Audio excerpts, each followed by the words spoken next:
Inside New Orleans Sports with Eric Asher is underwritten by the Union Capital Corporation.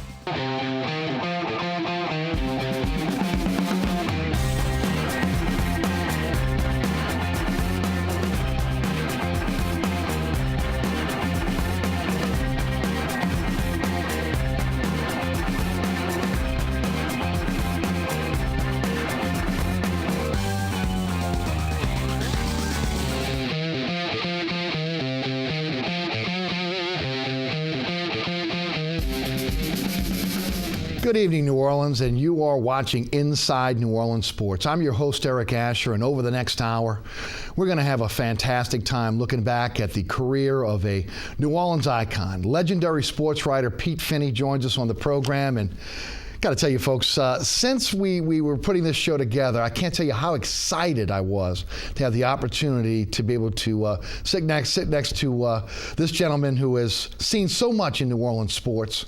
And without further ado, Pete, welcome. Thank you. Thank you very much for being with us. I certainly appreciate the time tonight. I'm happy to be here. Pete, let's get started. And I guess first thing is, talk a little bit about your career and your background. How did you get involved in sports writing? Well, I was on the high school newspaper at Jesuit, the Blue Jay they called it, and enjoyed writing right from the start. And it just so happened I got a job almost right away. I got out of Jesuit in 1945, and my dad knew someone who told him that the States was looking for someone, and I went to see the fella, and I had a job. And they gave you the job. It was just there, you know, and I was very, very fortunate. As soon as I got out of Jesuit, I went right into the job on the state side. Right, it was the state side of state side at the time. Right. Correct. Now, you also were, right after that, went into Loyola as well. So you were working at the state side at the same time you were going to college. Correct. And talk about your time at Loyola. Well, then I was at the Picayune. The state side until I went to the Picayune, right? Until it became the Picayune, and I went from covering high school ball to LSU. Mm-hmm. From high school to covering LSU, but before you obviously became an editor and a columnist. Correct. Right. Correct. I forget when I started, what year I started writing a column, but it was back then in the 40s. Right. You know. As far as doing that, coming out as a high school student, right into newspaper writing, how was that? It was easy. I can't even. Some of it's a blur to me still, and a lot of things are a blur to me. Right. But it was easy. It was. I keep telling people this. I don't feel like I've worked as long as I've been. It's just a pleasure to do. Yes. And it's not like a job. Right. So your time at Loyola, you split time obviously between writing for the paper, but also you were involved at Loyola as well. Did you do any writing at Loyola? I didn't work the Reveille. I didn't write for the Reveille, but I did some. I started covering. I was covering sports, and I was covering Loyola. In fact, I was coaching Loyola and covering Loyola. Coaching Loyola basketball, right? Coaching Loyola, the junior team at Loyola, which was the freshman team. Yeah, freshman team. And how did that come about? They had no one else. They had nobody else to do it, so they asked you to do it, and I enjoyed. Right. You know, I always enjoyed basketball, right. And so it was. Those days are so different. Right. Know? No, right. They were. Yeah. Well, how was it again as a? You walking into working for a big time newspaper just out of high school. I mean that was something that was maybe was that something that was a norm for the times, or was that maybe a little bit different? Well, I think it might have been normal. I mean, Hap Glaudy was writing, and Buddy was there, and I was very close to them, and Hap was at the Item. Right. And Buddy moved around. He was Picayune too. Buddy was Picayune, and we're all friends, and we shared a lot of stories. Yes. But they didn't have as many teams then. Like high school today, I don't even know how many teams are in the New Orleans area, but it must be triple to what it was back then. Right. You had the Catholic League and the Public League, and it might have been when I was covering high school sports, you might have had maybe less than 10 teams that had teams in the high school. Right. Area, and but today it's amazing right now. No, it really is.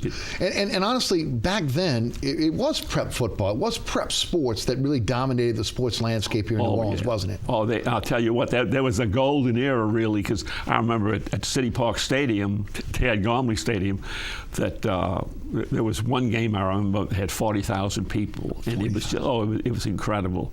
I think it might have been a Holy Cross Jesuit game. I forget what year it was, but it was amazing the crowds they pulled. For track meets, they used to have the senior prep track meet would get 10,000, sometimes 15,000 at City Park Stadium. It was amazing. And of course, back then, a lot of the athletes, as we revere pro athletes now, people revered prep athletes back then, didn't they? Oh, no question. You know, John Pettibone, Richie Pettibone. Yes. And you had Les Kennedy at Warren Easton. And, I mean, they've just... a great place for fans to go is College Inn.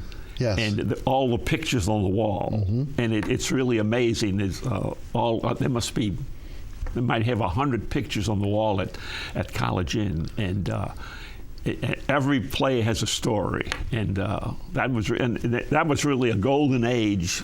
And it expanded, and now it's alive. Yes. I mean, sports in New Orleans it's great. It's amazing, isn't it? It really is. Especially post-Katrina. Right. And again, I truly believe that sports here in New Orleans, post-Katrina, is one of the driving forces to us coming back. No question. No question. And a lot of people doubted that after Katrina. They doubted that this city would be able to support major league franchises, right? And that sports could really be part of the fabric of the community again. Right. But really, it's come back stronger than ever. No question. No question.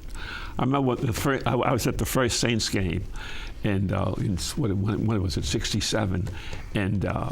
At Tulane Stadium, and it was that first game was just amazing, and when they introduced Jimmy Taylor and before the first kickoff, and the best story of that game was the guy who returned the opening kickoff for a touchdown. John Gilliam. Yes. And Pete Rozelle, who was the commissioner of the NFL, came out of his seat. And you know, he got carried away. Yes. And I just mentioned, I said, "You're in the press box. You're not supposed to cheer." That's true. But he couldn't help himself. Right. I'll never forget that. How was it? And if you can recollect, when this city received that franchise, and I know that there were a lot of things that went into that. Dave Dixon was a big reason why the city ended up with a franchise. But talk a little bit about that and those times back in the middle '60s when obviously New Orleans was trying to vie to be part of the NFL. No one person did more than him. He was unbelievable, and I mean he before. Tulane Stadium I'm telling you, Tulane Stadium was vital to get New Orleans out of the launching pad, because the stadium was there. They had a stadium for the Saints to play in. Yes. I mean, 80,000 seat stadium, and it was tailor-made. And Dave did a great job campaigning to bring pro football. He got Sunday football at Tulane Stadium, which nobody thought Tulane Stadium was closed on Sunday. Yes. Dave he got the Board of Supervisors to agree to allow Sunday football at Tulane, and that really broke it just set the bar higher. Yes. And without that, they wouldn't have gotten it going. But he was a great diplomat, the way he handled things, and then the way he brought the Superdome here after, when Tulane Stadium, and he was all the time after, in the early days of the Saints at Tulane Stadium, Dave was already thinking about a dome stadium. And he sold it, and he was fortunate to have Governor McKiffen, yes. and they got along well, and they were two great salesmen, and they did a great job. There's no doubt when you look at what Dave Dixon was able to do in terms of bringing professional sports here, really kind of starting with the AFL, right? Trying to bring the American Football League here first. Oh, yeah. Because there was a fight between the leagues, obviously, to be able to get into certain cities. During that time, right. New Orleans was the Queen City of the South. No question. And was wanted by not just the AFL, but the NFL. Right. And you see, Dale got Earl Long, but McKiffen? Boggs and Hale Boggs and F. Abbott Hebert. And Hebert. I mean, and he knew how to. Dave was a great salesman, and he got the politicians involved, got the city behind him, and he was amazing guy. Long before there were pro football in Tulane Stadium, there were Sugar Bowls. Yeah. And the Sugar Bowl was an iconic event. No question. And again, dominated in the early years. Right. LSU and Tulane were involved in those early games. But correct. Talk about the Sugar Bowl and what it meant to this city, and maybe your recollection of some of the players and games that really made that what it is. I mean, I forget the first Sugar Bowl I saw, but it might have been in the late 30s. And but the Sugar Bowl was amazing, and it was one of the early bowl games. The Rose Bowl was the oldest, yes. But the Sugar Bowl was there, and they had great teams, and they were very fortunate in matchups. TCU played LSU one game, I think it was 3-2, mm-hmm. something like that. It was crazy, and it was amazing. On New Year's Day. And that really got. It didn't get Tulane Stadium went way back, mm-hmm. but the Sugar Bowl coming there, I think in '35 was the first year, and it just took off, and it's been amazing. But I tell you, without Tulane Stadium, the Saints, they would still be here, but they got them going because the Saints had already made 80,000-seat stadium. Yeah. And largest steel stadium of its time at that time. No question. And an incredible place to be. The electricity of some of the great games there, and right. of course the fans, because it was a steel stadium. The right. pounding of the feet on the floor of the stadium, correct. making a tremendous amount of noise. Right. I can remember footage of players going into the hedges. They talk about between the hedges at Sanford Stadium in right. Georgia, right. but they had hedges at Tulane Stadium as well. Right. And maybe the old dugouts. You remember the old dugouts? Yeah. Oh yeah. That was around until Archie Manning got injured, right? Yeah, in that preseason right around game. that time. Yeah, is when they got rid of the dugouts. That's right. Yeah, but it would be. But back at one time they had the dugouts because the players were in the dugouts because they had those ground level seats so that the fans could see. Am I right? Correct. And really, the Saints team when they opened for many years, as you know, losing records. Yes. But the halftime shows captivated the people. I mean, and what's his name? I'm trying to think of his name now. You see, I can't think. The guy put the shows on, right. The halftime shows. Walker, I think. I mean, the guy he was amazing, and he was involved in some Super Bowls, okay. And he got Al Hurt involved, and the balloons. And they put me on an ostrich. That's what I understand. And we've got some photos of that as well. Oh boy, that'll be great. They run the ostrich now at the fairgrounds. We see that all the time. Right. It's kind of a yearly thing, but right. that was kind of the genesis of it. I think the people in this city have fallen in love with it. But even back then, right. people went to the games. They loved the Saints. Right. They enjoyed, obviously, even though the Saints were the level losers. But you're right. The halftime shows were incredible. Right. From the balloon races that we saw to the ostrich race that you were involved in. Right. How was it riding an ostrich? Crazy. I'll never forget Wayne Mack who was on television, yes. And he was on the field when you got on an ostrich deal and you couldn't control the ostrich. They ran where they wanted to run, yes. And you were in this wagon, and he headed right for Wayne, and Wayne had to jump in the dugout at Tulane Stadium. I'll never forget that. You couldn't control the ostrich. But that was one of, Tommy Walker that's his guys, that was one of his ideas. But he had all kinds of things for halftime. The Battle of New Orleans one time. I remember. One game. Yes. But that was really a highlight because the team was so bad. It was just, people talked about the halftime show probably more than a football game. Yes, no doubt. But this, even though in those early years when they were losing, Billy Kilmer was the quarterback, and they had a bunch of old players, but they had Doug Atkins, who was one of the great players of all times. He had 2 or 3 great years with the Saints. Yes. And but the Dave Saints, Witzel? Dave Witzel. Yes. In the you remember those? Right. I mean, sure. Danny Abramowitz. Right. 17th round draft choice. But even when they were losing, they were just there.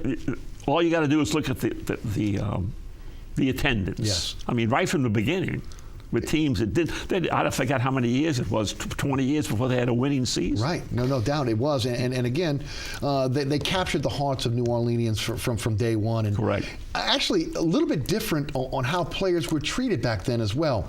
I was a young kid back then, but we still hear stories of. Players couldn't buy a drink in the French Quarter. They couldn't buy a meal at a restaurant. Of course, that when the players would spend a lot of time, they weren't in the kind of shape they are today with the regiments they are today, and they would spend as much time down the court at the watering holes than they would at training camp. Yeah. Was that how it was? Paint a picture for us. Oh yeah, but they had some. You had some guys on the Saints who were kind of rough people, and I'm thinking of a lot of names. I don't want to mention a lot of names, but free-for-alls and stuff like that. Took on the police. One guy took on 2 or 3 policemen one time, and one guy, I'm trying to think of his name now. Shot his had a revolver and shot through the ceiling had a bar room on Bourbon Street, and. That went on, but it was part of the scene. Yes, but nothing violent, right. But they were beloved, weren't they? Oh, I mean, they were superstars walking around this town. Unbelievable. I mean, NFL was in town. Yes, and it was just took off. No doubt. Took off. Of course, we as this thing moved forward with the Saints, the Saints get their first-round pick back in 1971. It was Archie Manning, coming from Ole Miss. Right. A lot was expected of Archie Manning when he came here, and of course, he never had an opportunity to have a winning season. And boy, I can remember as a kid, he was an icon of mine. Right. Okay, but getting beat up constantly. Right. At Ole Miss, he was probably as good a college quarterback as you ever had. Running the ball as well as passing it, and it was his it wasn't a misfortune to come to New Orleans, but as far as winning games, he came to a losing franchise, but he caught on, had some good seasons, had some good games, not good seasons but good games, and Archie was a great guy to cover because. He would throw interceptions, and he'd always answer your questions. He didn't beat around the bush, and he handled himself well. And the way he raised his son is a story that people are living through now. There's no doubt about it. It's amazing. It really is. And again, I think a lot of people almost take it for granted that they are the first family of football, but yet they have New Orleans roots. I mean, those kids grew up in this city. No question. They deal with the same thing. We've dealt on a daily, day in, out basis living here. And, and of course, now they've gone on to NFL greatness, both of them. I mean, you got 2 sons who won Super Bowl. Yeah, I mean, it's amazing. It is. And the third son, Cooper, you have Peyton, Eli, and Cooper, who was injured, but he's been around. He's a great guy, just a great family, and it's everything's worked out. It really has. Really. Tom Fears, first coach of the Saints. Talk a little bit about him and, maybe your memories of those initial teams. And, I can always just remember the kind of the scowl on his face on the sidelines as things were going wrong. Yeah. Your memories. Yeah, he was, the first head coach the Saints had. He was a great player. I didn't see him play in the NFL. That was kind of before my time. But played for the Rams, didn't he? Yeah, he's a great pass receiver, and he had, naturally he coached losing teams, Yes. but he was good to cover, and then it just took him a while. But even when I remember those games, I forget, I can't, off the top of my head, I can't give you all the records, but the way the fans embraced them. And even when they had a 1-15 season. Yes. I mean, I'll never that season. That year, that it was incredible. When they won the game, was almost like, I'll never forget the game they won. I think they beat the Jets. They did? It was like winning the Super Bowl. Yes. It was ridiculous. It was. But you always had enough fans who stuck with the team, and it was amazing. Yes. The fans in this city are unbelievable when you look back. They really are. Oh.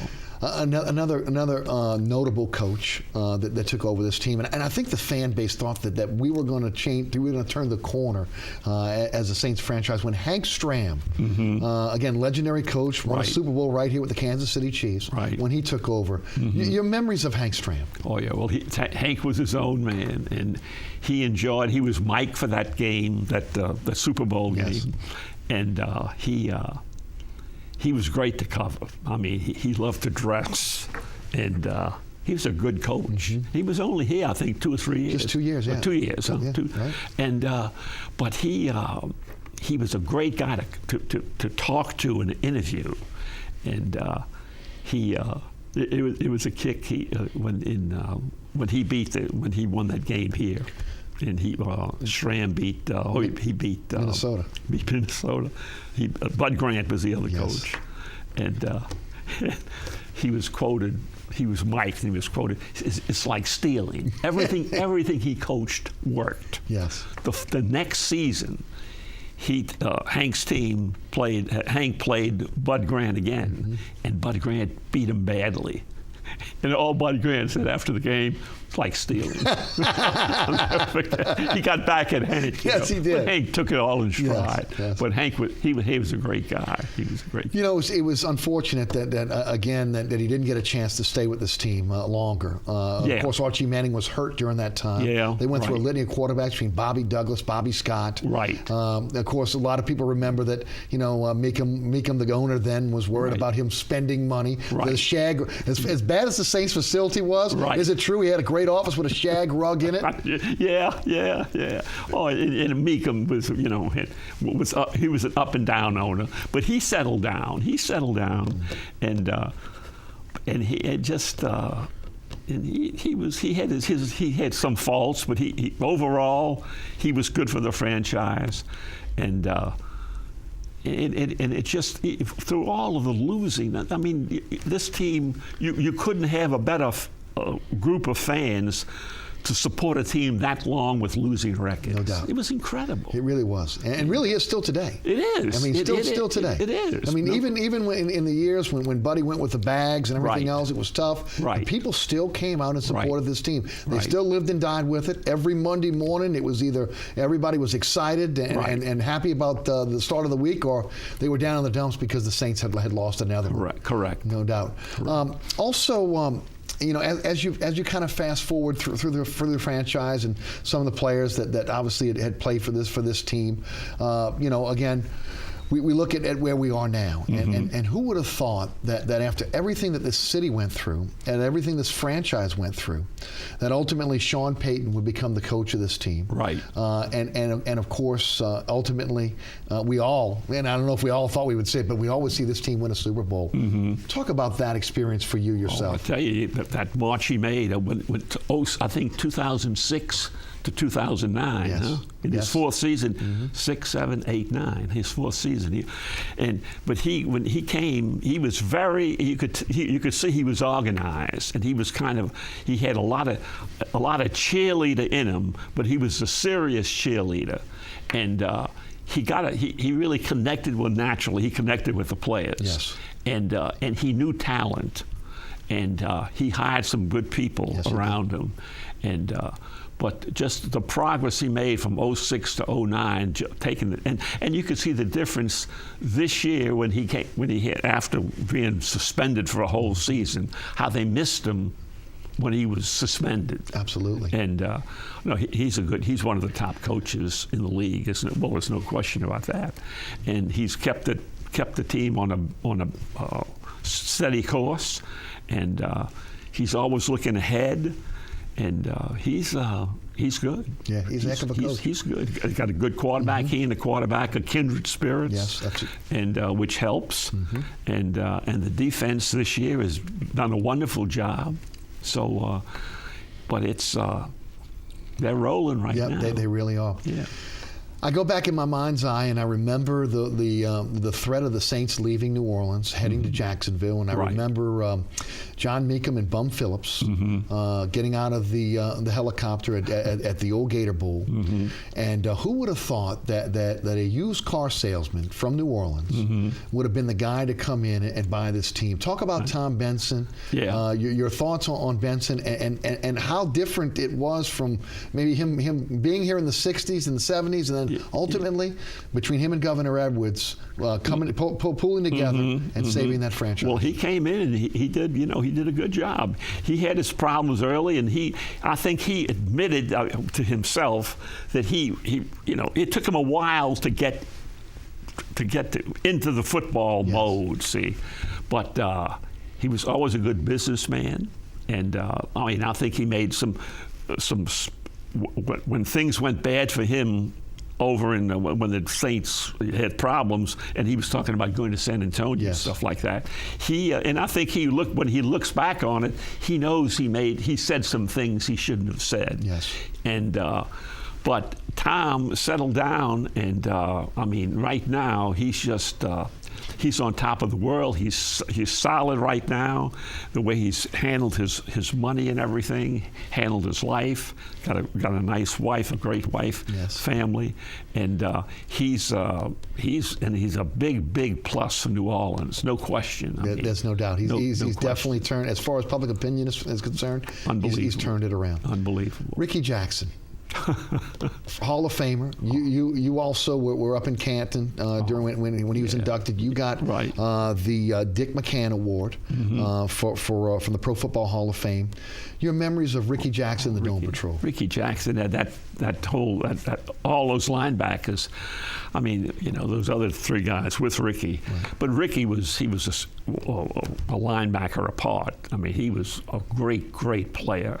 And you talk about, a team that you really went to see the defense play. And Ricky handled himself well. And he was Sunday after Sunday after Sunday. He never got hurt. And he was an amazing player, an amazing player. No doubt. Before we go to break, I'd like to step back for one more moment and your thoughts on the day Archie Manning was traded. That was a huge day here in New Orleans. He was beloved in this city. Right. There was a little bit of controversy between him and Snake Stabler on whether Bum Phillips had some history with Stabler back then. Right. Your recollection of that day and what Manning had meant to the franchise. And you know what struck me about that, Pete, was even in knowing that he was leaving his family, moving on to Houston, which again was in worse shape than the Saints were back then. Right. He was such a class individual through it all. Right. That's the word for him. You said it, class. He had more downs than ups, because his high school career, and that college career at Ole Miss was all positive. Yes. He came here, even though he had some great games, he was with a losing team, but he never handled himself badly. He was always there for, I'm talking from a journalist standpoint, he was there for you, no excuses, he took blame, and he's just a good guy. And you could see the family he raised. He's a great story. But Archie Manning was just unbelievable, and he still is. So that's how the city's been so fortunate. The Gleason story. Yes. That story. It's an incredible story. The Gleason really is. Story. It's funny, as we go to break, you mentioned that he's a good guy, and I remember reading either your column or one of the other columns in the paper in 1982, and one of the things that he said was he'd like to be remembered as a good guy. Oh, sure. And he has been. And sure. Oh, and you could see it in his kids. But it's the city's been blessed. Yes, and very blessed to have this gentleman here. Mr. Pete Finney, legendary sports writer here in New Orleans, joining us here on Inside New Orleans tonight. We will take a quick break. We'll come back. We'll continue the conversation with a New Orleans icon, Pete Finney. We'll talk a little bit about the LSU Tigers, the Tulane Greenway. We'll talk about the NBA, from the Jazz to the ABA and the Buccaneers. So New Orleans, don't go far. You're watching Inside New Orleans Sports. I'm your host, Eric Asher. Stay tuned.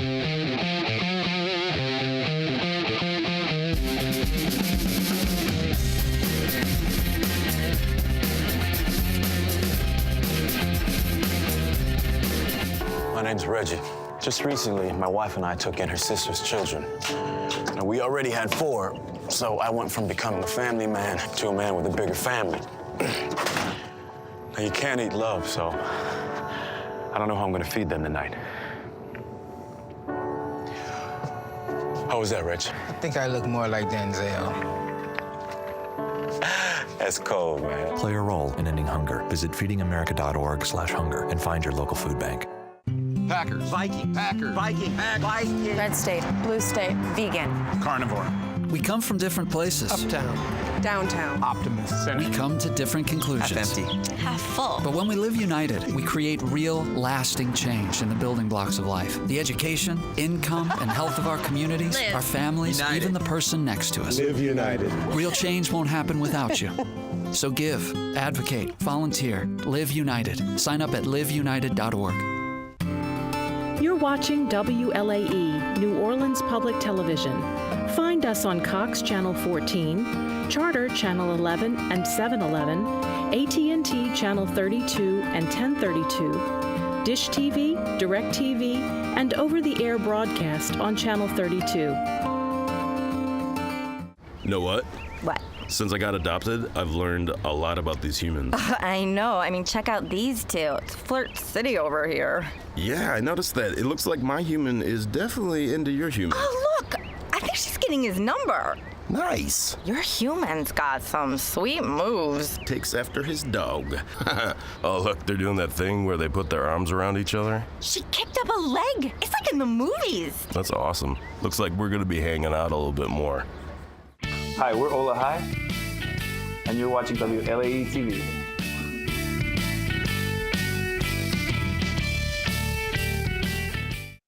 In the search for beautiful people, music that moves, and real culture, America, there's only one LA Coast.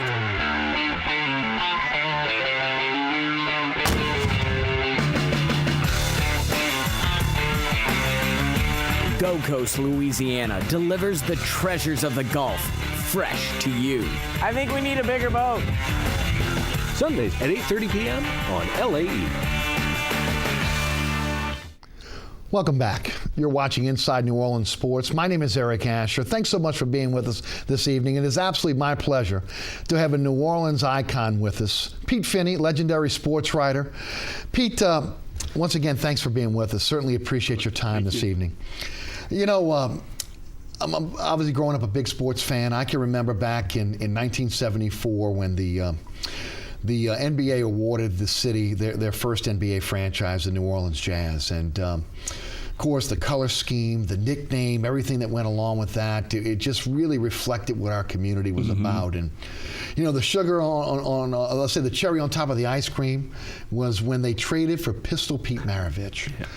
Talk a little bit about Pistol Pete and your memories of Pistol Pete, and you know we can really start back to his time at LSU. Right. If you would tell some of your memories of LSU and Pete, and then we'll kind of talk a little bit about him in the pros. Well, Pistol Pete, I remember the first interview I had with his father, Press Maravich. All he talked about was pistol, and he said, "Wait till this is him talking now. Wait till you see my son. You've never seen anything like him." And he went on and on. And I said, I'm saying to myself, I said, man, this guy, I mean, he's putting pressure on his kid. I said, his kid can't be that good, you know. And, well, then you saw Pistol. And then when you look at, if you look at film of Pistol Pete, I mean, from the time I'm sure when he was early in high school, throughout his college career, it stands up with anything as far as ball handling. You know, he didn't. There again, didn't win championships. Yes. But as far as a complete showman, there was never been anything like him. His film hangs up today with the guys who are playing the game today. He was with them. I mean, yes. what he could do with the basketball was unbelievable. No, I would agree. I mean, really kind of set the stage for a lot of things we're seeing today that he was doing back in the 60s. No question. And that's how far. There's New Orleans, how far. You bring up this name, the Pistol Pete, Archie Manning, Pistol. Right. So lucky. Yeah, know? oh, no. There's no doubt about it. Right. Not just as great ball players, but great individuals as well. Exactly. There's no doubt. And, of course, Pete, during his time at LSU, freshmen were not allowed to play on the varsity. Right. And your recollections of the old Cow Palace, I believe is what they used to call it. Mm-hmm. And of course, from what I understand back then, the crowds would come for the freshman game. Right. And then they'd empty out, huh? Oh yeah. Oh, definitely. There's no question about that. I remember I went to some of those games when they went to see the freshman team. I mean, to see Pete play, but Pete was just from the get-go. He was an amazing player. A little crazy. He was a crazy interview. He believed in the guys coming from the moon and everything. Yes, he did. But he was a piece of work, but he was a great showman on the basketball court. Really, really good. And really gave that franchise, even though, again, an opportunity to really take roots in a city that honestly had loved the Saints. Exactly. Because it's still a football town. Yes. You can't say New Orleans is a basketball town. But Pete contributed to it becoming pretty much of a good basketball town. There's no question. Because of the way he played the game and everything. So, Pete was a big plus to the city. There's an old story that's told over and over again about the day that we had one of our regular, I guess, our floods back then, and we had a big rainfall, and the Jazz were taking on the Los Angeles Lakers at the Superdome. And if I remember correctly, Pete had to be actually had to get in a pirogue in his subdivision and actually floated out. I believe Harry Lee was the sheriff back in Jefferson Parish then. I remember that. I think I remember that. And actually put him in a squad car and got him down to the dome in time for the game. Right. And if I'm not mistaken, one of the largest crowds in the history of the NBA. I was at that game. I could not believe how many people were in that stadium, in that arena that night. It was amazing. But that was another incredible moment, really. Also, Pete, I believe it was, if I'm not mistaken, 63 points against the New York Knicks. Is that right? Something right up in there. Like it was that. over 60. Right. And of course, I can remember as clear as day the footage or the pictures in the Picayune that time of Pete going baseline and Walt Frazier kind of amazed where he got turned completely around. But just an amazing showman, but an amazing player during that time. Well, he drove Walt Frazier crazy. I mean, just trying to, you talk.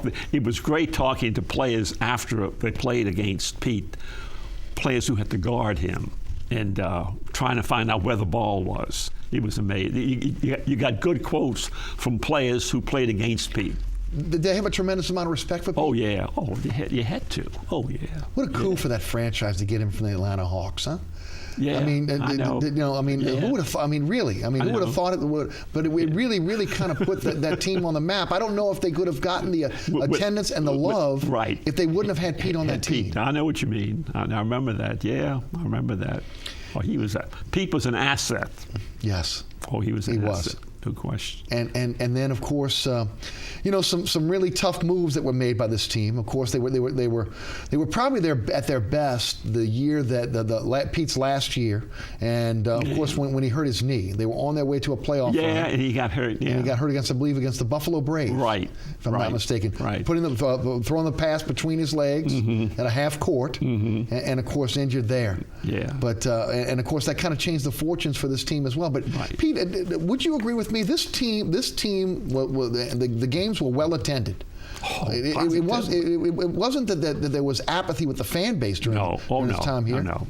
Oh no. I mean, Pete was a drawing card. I mean, he was. Oh boy. He was something else, and when he passed away, they found out what kind of a heart he had and everything. That was an amazing story. It really is. That what he overcame, you would never think, because he was, a dynamo competitor, and but that he was able to last that long and without, say, dying earlier. Yes. And he was something else. Something else. That franchise trying to put itself on the map, trying to get into the playoffs, made some moves. Louis Chaffel was the general manager. Yeah. Barry Mendelson, I believe, was the team president during that time. And they reached out to the Los Angeles Lakers, and they picked up a guy named Gail Goodrich. Yeah. And everybody was excited about Goodrich and Maravich in the same backcourt. Your memories of that? Oh, yeah.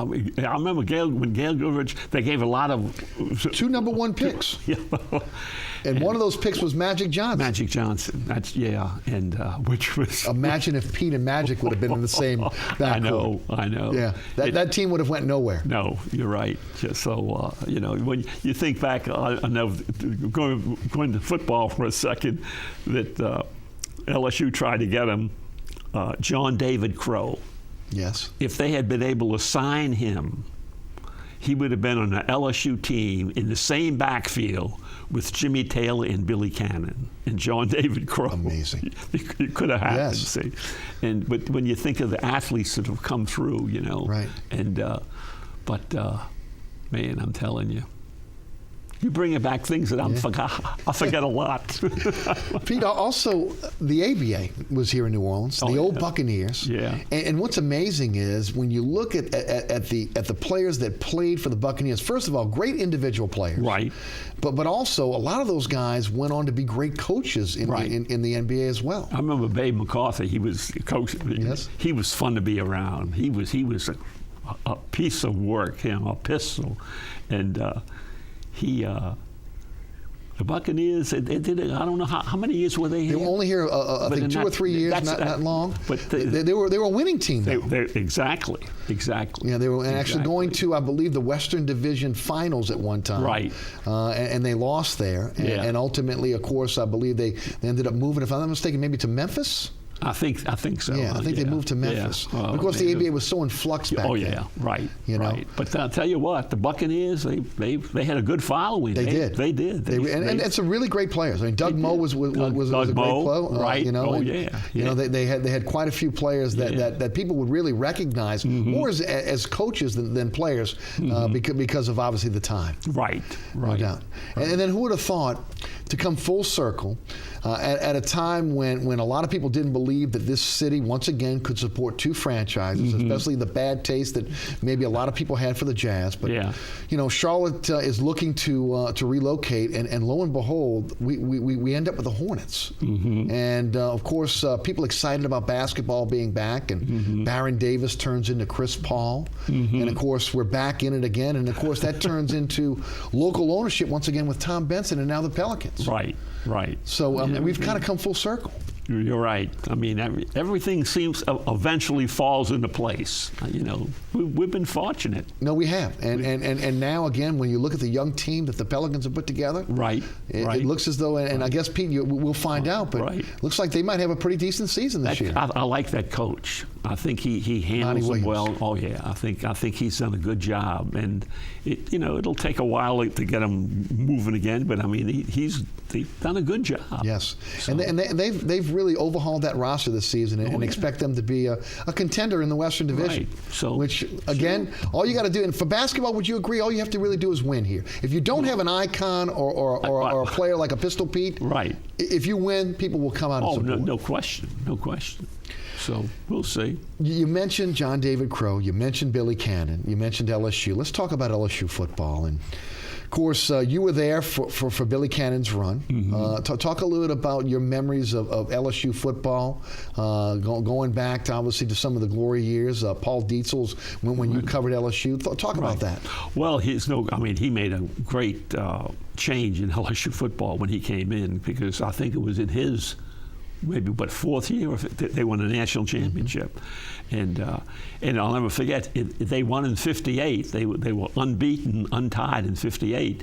In '57 they were, I think, 5-4. So if he said it, and I think he's right, had he not beaten Tulane in the last game, he'd have been fired and would not have been around for the '58 year, because that was a complete turnaround in '58. And that was a magic season. Everything went right. In '59, they had a better team in '59. But one pass, Warren Rabb threw an interception. It was against Tennessee. They should have beaten Tennessee. Easily should have beaten Tennessee. Threw an interception, turned the game around, and lost that one game, and with a better team. And then that 3 years later, I think Dietzel was gone. Yes. To Army. Yes. After saying that he would never leave LSU. And he made a terrible mistake, and he admitted that he should have never said what he said, and he left with a lot of more or less enemies in Baton Rouge. But he wound up living in Baton Rouge. He liked the city, and I think he came back as an athletic director for a while. Oh yeah. And listen, he deserved a lot of credit because he got that the fundraising deal going. TF, great salesman. Dietzel was a big plus. Some great players at LSU as well. You mentioned Billy Cannon. You mentioned Jim Taylor. Some of the other players that you The great remember. thing about the team in '58, all those guys were Baton Rouge. Warren Rabb was Baton Rouge. Jimmy Taylor was Baton Rouge, and Billy Cannon was Baton Rouge, and in the same backfield. Yes. And but throughout, I mean, it was that was just a magic year, '58. And now they got Les Miles and Saban was there, and Saban's gone, and LSU's they got it going. I mean, it's Miles has kept them pretty steady, and he and Saban will continue to have good. I mean, I say good rivalry between the two, and but Miles has done a good job so far. And so it's amazing. It's back to the glory years again for LSU football. It is. I mean, it's LSU's got a good team, and Benson's making right now. Getting back to Benson, he's made all the right moves. He's done the right thing. The way he's handled his money and everything, his life, and he's a big plus in the city, and we're very, very fortunate. Yeah, we are. Let's talk about, but before we move on and talk a little bit about Tulane, I'd like to talk about some of your colleagues that you worked with, and particularly two guys that have been revered here in New Orleans, Hap Glaudy and Buddy Diliberto. Talk about your times with those guys. Yeah. Both guys, newspaper guys. Hap goes on to television and then eventually to radio, and Buddy took the same path. Same thing, right. Oh, I mean, they were great guys. I mean, Hap was at the Item. I mean, he was Mr. Item at the New Orleans Item, and he was a great guy, good writer and everything. And then Bernard was in a world of his own. And I'll forget, I was on his show. He said, "I want you to come on my show. I got something for the fans." And that was the night. I'm sitting, he's sitting right next to me on a stool, and that's the night he pulled out the bag. Yes. And put it on his I remember it like it was yesterday. And you couldn't understand Buddy without a bag. So he puts the bag on. And to me, I started crying. I was laughing so much to try to understand what he was saying with the bag. And he spent half of his show that night with the bag on his head. But Buddy was he was in a league of his own. Yeah. He was something else. Amazing that bag has taken on a life of its own. And anytime there's a losing franchise anywhere in the country, anywhere now everybody will put the bag on. It started right here. Right. With what was it, a Schwegman bag? and a great name for the team, the Aints. The Aints, yes. Oh, I mean, it was perfect. And the Saints got right through that. Right. That 1-15 season, that was really something. Pete, did you ever have a chance to get into television? I mean, again, they reached out and they talked to Hap and they brought Buddy in. How about yourself? I would have ended television. Me on tele? Oh no, no. I was on some shows, I think, with Mel Levitt a little bit, but I don't think I would have not been a hit on TV. I don't think so. No. I'm sure. Well, I'm sure. If they let me on, they'll let anybody on. Listen. I enjoy just doing what I'm doing, really, and. So Tulane has come a long way, and Tulane, and a lot of people don't realize the tradition of Tulane football and how great it was at one time. Talk a little bit about that. And, I think one of the defining moments for Tulane University in terms of athletics was when they decided to leave the SEC. Oh, no question. No question. Positively. And see, Georgia Tech made a mistake, too, the same thing. Yes. Georgia Tech got out of the conference. But listen, without Tulane football, I'm telling you, Tulane football was here. They had the stadium was here, and they had some great teams, as you know, before, way back. Yes. When Pilney was there, before Pilney, when Clark Shaughnessy coached at Tulane. Yes. And then Tulane came upon some hard times, and but I'm anxious to see, to hope that it works out, the new stadium, to see how they can, hang in. And they've had some, some tough times, but Tulane football has meant a lot to this city. Yes. I mean, the Sugar Bowl, and as you mentioned earlier, but and that Tulane Stadium was a vital contribution to the NFL being here. So you can't talk down Tulane football at all. Yeah, I would agree with you.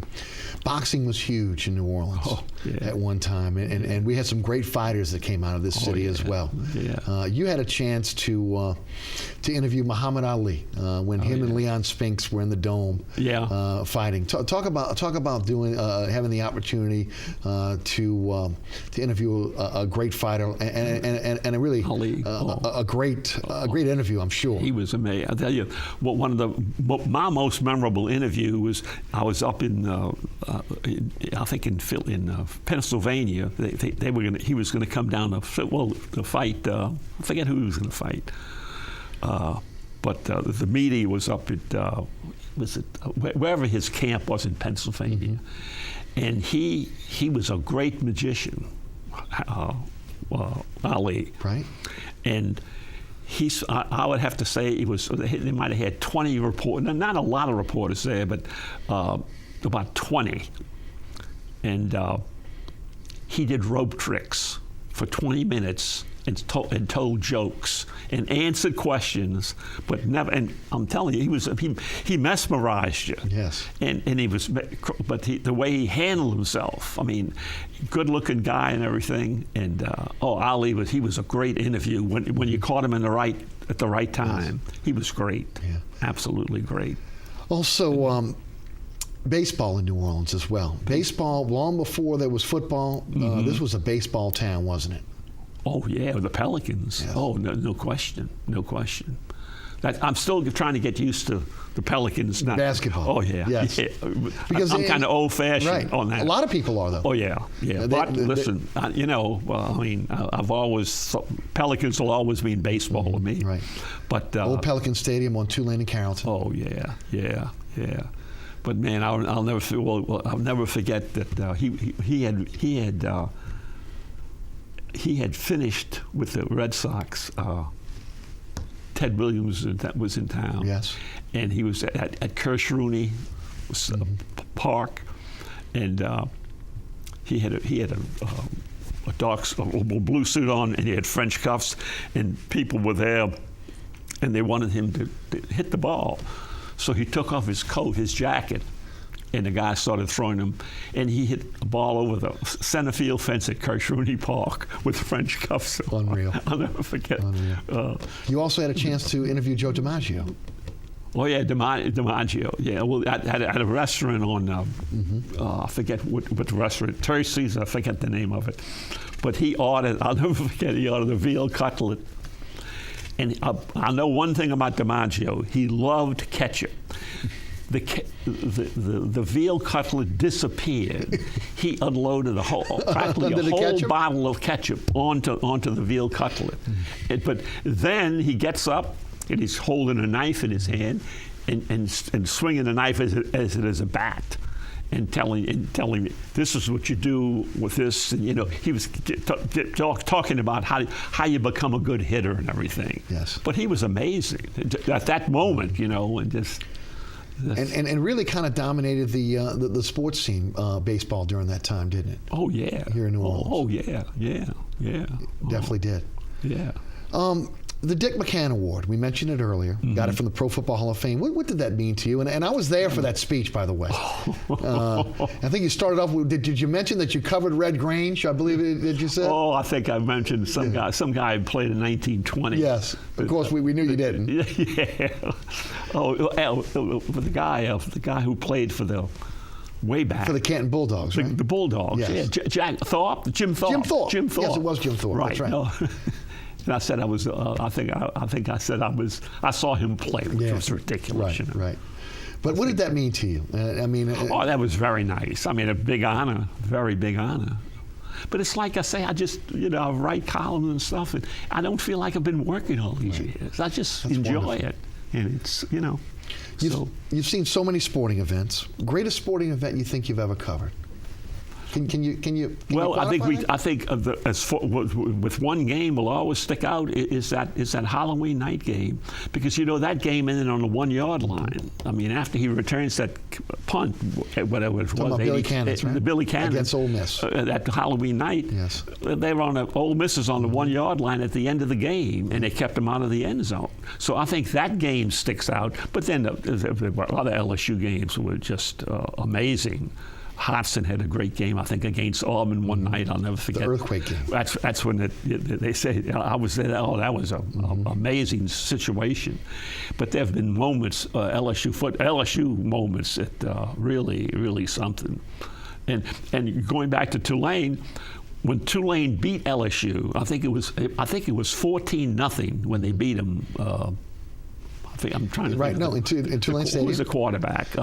It was. Was it Miley? Rooney. I should know the guy. I can't think of his name. But LSU beat them. I mean, Tulane beat LSU 14-0. Right. And it was one of the biggest wins for Charlie McClendon, at that time. Yes. And boy. No, Tulane had some good teams. Pilney had some good moments at Tulane, but Tulane football has meant a lot to this city. Yes, no doubt. Any sporting event or anything that you have never covered that you wish you would have covered? I can't say. One of my favorite events over the years has been the Masters golf tournament in Augusta. I've been several. I mean, maybe 15 of those. But I mean, that's a great event as far as I'm concerned. And in the Final Fours. Yes. Oh, I mean, the Final Fours. We've been so blessed with those. Oh. Boy, we've been lucky. Some of the Final Fours Michael we Jordan had, with the last second shot. That's a perfect example. Right. I mean, Weber with the timeout. I mean, yes. You couldn't have asked for anything better than that. We've been really lucky. No, we have. Lucky. We have been blessed as a sports team. And I just hope it works out that they get the Super Bowl that Tom Benson has really campaigned for. Yes. And in 2018? Right, 2018. 300th anniversary. 300th anniversary. And but this, when you talk, if the Sportswriters voted in the country, it'd be in New Orleans every year. I mean, They love to come in here. No doubt. And so I think they should get it. I hope they do, and they deserve to. But we've been lucky. We have. Well, I am lucky. I am lucky to have you for the last hour, and tell you what, it just absolutely blew by. And I thank you so much for your time tonight, and I know New Orleans thanks you for so many great columns and so many great memories that you provided us over your career. Thank you. Finney, thank you for being with us tonight. I enjoyed being here. Thank you very much. And thank you. Thanks so much for tuning in tonight to Inside New Orleans. Remember, there is a rebroadcast of this program on Friday at 10 p.m. Right here on WLAE. You can also catch me on the radio on 990 AM WGSO, weekdays 11 a.m. until 1 p.m. You can follow me on Twitter at Eric_Asher, and also again you can also check out the podcast at ericasher.com as well. Special thanks again to our guest Pete Finney, also to the WLAE production staff, Ron Yeager, Jim Dotson, my producer William Hill, and of course New Orleans. Thanks so much for watching. We'll see you right back here again next week on Thursday at 6 p.m. for Inside New Orleans Sports. Good evening.